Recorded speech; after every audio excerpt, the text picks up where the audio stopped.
P T چھوڑنے کی کیا وجوہات تھیں؟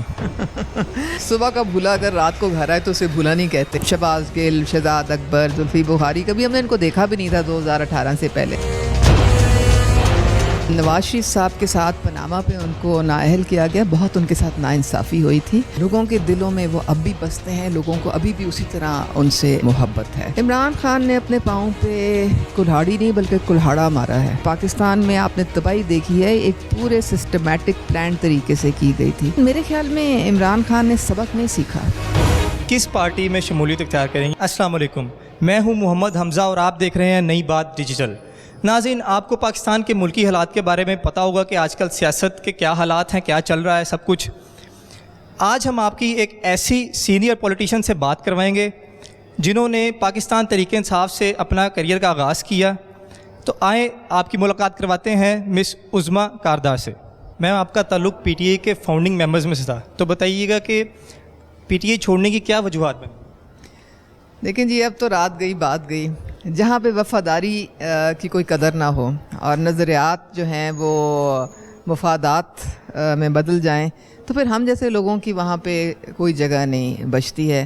میرے خیال میں عمران خان جب پرائم منسٹر بنے تو جتنے ان کے ساتھ نظریاتی لوگ تھے جو سالہ سال جنہوں نے قربانیاں دیں، جد و جہد کی، پارٹی کو خون پسینہ دیا، وہ سارے ہی آہستہ آہستہ کر کے سائیڈ لائن خان نے کر دیے اور اپنے ارد گرد فصلی بٹیرے بھر لیے. جس طرح یہ شہباز گل، شہزاد اکبر، زلفی بخاری، کبھی ہم نے ان کو دیکھا بھی نہیں تھا 2018 سے پہلے. تو جب آپ اس طرح کے لوگ اپنے ارد گرد رکھیں گے جو آپ کو غلط قسم کے ہر وقت مشورے دیں، اور سب سے بڑھ کے بعد جو ان کی اپنی گھر والی جس ٹائپ کے وہ کام کرتی ہیں، اب تو پوری دنیا کو پتہ ہے کہ ابھی 17 کلو مرچیں لا کے پھر انہوں نے جلانے کے چکر میں. تو اگر آپ اتنے توہم پرست ہو جائیں گے اور اپنی بیگم کے کہنے پہ لوگوں کو اکھاڑ پچھاڑ کرتے رہیں گے تو پھر یہ مکافات عمل آپ کے سامنے ہے. جو آج آپ کے ساتھ آج ہو رہا ہے وہ آپ کی اپنے غلط فیصلے اور اپنی جو ہے کمیاں کوتاہیوں کی وجہ سے ہو رہا ہے. میم، جو نئی قانون سازی ہے جس کے تحت نواز شریف دوبارہ اپنی نااہلی کے لیے اپنا جو پٹیشن ہے وہ دوبارہ دائر کر سکتے ہیں، ریویو کروا سکتے ہیں، تو اس حوالے سے میں بتائیے گا کہ کیا نواز شریف دوبارہ سیاست میں آئیں گے؟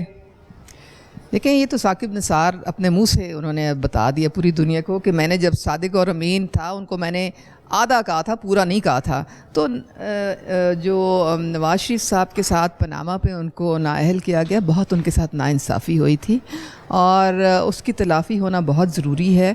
انہوں نے 300 سے زیادہ دن جیل بھگتی، جو کہ اللہ تعالیٰ نے اب ان کو سرخرو کرنے کا ٹائم میرے خیال میں آ گیا ہے. یہ جو ریویو ایکٹ پاس ہوا ہے، دیکھیں اللہ کے کام ہے کہ یہ صدر علوی نے خود اس کو سائن کر دیا ہے. تو اب ان کو سوہو موٹو پہ اپیل کا حق مل گیا ہے. انشاءاللہ تعالیٰ وہ اپیل کریں گے اور ان کو انصاف بھی ملے گا، وہ واپس بھی آئیں گے، کیونکہ لوگوں کے دلوں میں وہ اب بھی بستے ہیں، لوگوں کو ابھی بھی اسی طرح ان سے محبت ہے اور انشاءاللہ تعالیٰ ان کا نام بھی کلیئر ہوگا. آپ اب کس پارٹی میں شمولیت اختیار کریں گی؟ آپ پی ٹی آئی کو تو آپ نے چھوڑ دیا ہے، تو آپ جہانگیر ترین کی جو نئی پارٹی ہے اب اس طرف جائیں گی یا مسلم لیگ نون میں جائیں گی؟ اس بارے میں ذرا ہمیں بتائیے گا.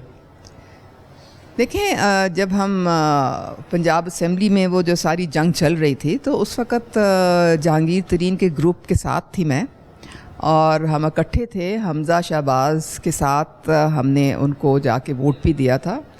تو اس لیے ایک مشترکہ وہاں پہ لائے عمل تھا، کاوش تھی، اور میں چونکہ اس کا حصہ رہی ہوں. اس کے بعد میری مریم نواز صاحبہ سے ملاقات ہوئی، انہوں نے بھی بہت عزت دی. تو دیکھیں، ہم تو سیاست میں عزت کے لیے ہیں اور جہاں بھی ہمیں پلیٹ فارم ملے گا لوگوں کی خدمت کا، پاکستان کے جو عوام ہیں ان کی بہتری کے لیے اگر اللہ تعالیٰ نے ہمارے کوئی موقع دیا تو آپ ہمیں وہاں پائیں گے. اور مریم صاحبہ جو ہے، میں نے ان کو دیکھا ہے، بڑی ان میں ویژن ہے اور انہوں نے بھی جو اس وقت پاکستان مسلم لیگ نون ہے اس میں انہوں نے مجھے اکاموڈیٹ بھی کیا ہے اپنی ریزرو لسٹ پہ. تو آئی تھنک یہ بڑی بات ہے کہ آپ اپنی پارٹی میں ہم لوگوں جو ابھی نئے آئے ہیں ان کو اس طرح سے آپ ایڈجسٹ کریں. اور ویسے بھی میرے خیال میں کوئی چاہے وہ جہانگیر ترین صاحب ہوں یا یہاں پہ ہوں، انشاءاللہ تعالیٰ بہتری آپ دیکھیں گے اور انشاءاللہ تعالی سیاست میں ہی دیکھیں گے۔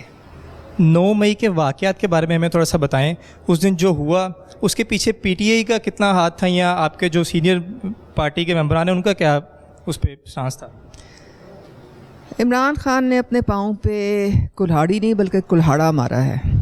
جب آپ اپنی ایک سیاسی جد و جہد کو تبدیل کر کے انتشار اور تشدد کی سیاست میں بدلتے ہیں اور پھر کارکنوں کو گمراہ کرتے ہیں، ان کو ریاست کے خلاف ہتھیار اٹھانے کے لیے آپ ٹرین کرتے ہیں باقاعدہ، اور ریاست پہ حملہ کرنے کی ترغیب دیتے ہیں، جس کی اب ایویڈنس آ چکی ہے۔ اس رات کو وہ 6 لوگوں کے ساتھ وہ ان ٹچ تھے، ان کو انسٹرکشنز بھی دی جا رہی تھیں، وہ 6 آگے سے اور 40 کے ساتھ آگے پھیلا رہے تھے، اور یہ پوری جو آپ پورے پاکستان میں آپ نے تباہی دیکھی ہے ایک پورے سسٹمیٹک پلان طریقے سے کی گئی تھی۔ یہ ناقابل معافی ہے۔ آپ اس طرح سے اگر آپ اپنی قومی سلامتی کے اداروں کے خلاف لوگوں کو بھڑکائیں بلکہ ان سے حملے کروائیں تو پھر آپ کو جو نتائج ہیں وہ بھی بھگتنا پڑتے ہیں۔ لیکن میرے خیال میں عمران خان نے سبق نہیں سیکھا، کیونکہ یہ اب بھی جو میں ان کو دیکھ رہی ہوں، اب بھی وہ انتشار کسی نہ کسی صورت میں شکل میں وہ پھیلائے چلے جا رہے ہیں، اور اس کے لیے آپ کو پتہ ہے جو ایک ان کو زوم تھا نا کہ میں بڑا پاپولر ہوں، اب تو ان کو کم از کم تھوڑی سی شرم آ جانی تھی کہ خاک روب لے کے جاتا ہے ان کی ضمانت وہ کورٹ میں، اور وہ بھی جج صاحب کہتے ہیں جی میں آپ کے سے تو نہیں لوں گا، آپ مہربانی کر کے کوئی پراپر بندہ بھیجیں۔ الو بول رہے ہیں زمان پاک میں۔ تو یہ مکافات عمل ہے، جیسا کرو گے ویسا بھرو گے۔ انہوں نے اپنی ساری زندگی کی جد و جہد جو ہے وہ برباد کر چھوڑی ہے۔ عورتوں کو گرفتار کیا جا رہا ہے، اور عمران خان صاحب کا یہ الزام ہے کہ عورتوں کو جیل میں تشدد کا نشانہ بنایا جا رہا ہے، تو اس بارے میں آپ کیا کہنا چاہیں گے کہ یہ بات میں کوئی سچائی ہے یا صرف عمران خان صاحب کا یہ پروپیگنڈا ہی ہے؟ سوائے اس میں جھوٹ کے اور بے بنیاد الزامات کے، کیونکہ اس وقت وہ بند گلی میں ہے، ان کو سمجھ نہیں آ رہی کہ فرسٹریشن ان کی عروج پہ ہے، اور کوئی سبق انہوں نے نہیں سیکھا۔ ابھی بھی وہ اپنے اداروں کو، جو آپ کی فوج ہے، آپ کی جو پولیس ہے، آپ کے جو محافظ ہیں، ان کے خلاف ان کو ہزا سرائی کر رہے ہیں، ان کو ڈیمیج کرنے کی کوشش کر رہے ہیں،